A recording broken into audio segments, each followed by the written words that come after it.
นงอาณาทำไมในกาดักนอมตรอสวมขัดคอมเรียบจอมพร้อมหมดดมรวมพร้อมหลังคณีดังเจ้งพานกายุตสังเนียนีปงรังสาตูเทียงคำปจีจนนบดที่นี้พลายตา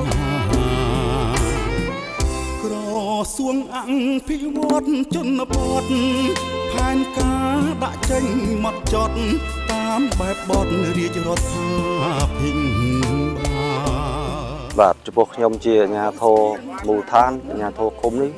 រួមទាំងជាប្រដ្ឋគឺមានសេចក្តីសប្បាយរីករាយដោយសារយើងបានគម្រោងយើងនេះបានស្ពានបាទស្ពានបេតុងឆ្លងកាត់ប្រៃតេនេះគម្រោងនេះដោយសារ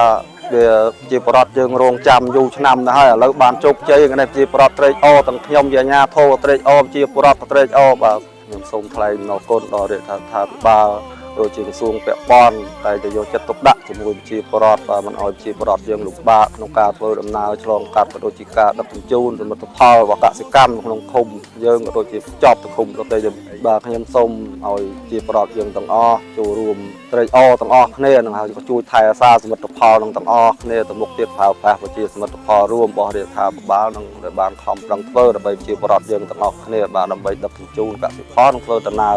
បាទខ្ញុំឈ្មោះយូដនបើជន71ភូមិស្រែដងឃុំធនសុខចិត្តបារីនិយាយរួម1956មកខ្ញុំកើតនៅនឹងបាទបើទៅតាមការពិតចិត្តស្ដែងនៅតាមនឹងបងប្អូនយើងប្រជាពលរដ្ឋយើងប្រកបការផលគឺជួបការលំបាកក្នុងការឆ្លងកាត់បាទឥឡូវហ្នឹង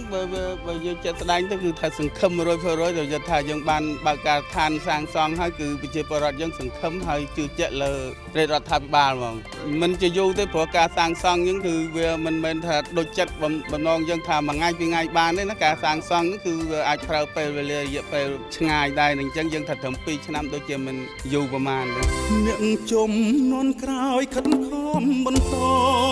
កសាងស្នាដៃឲ្យល្អជំនន់សំដាច់ថប់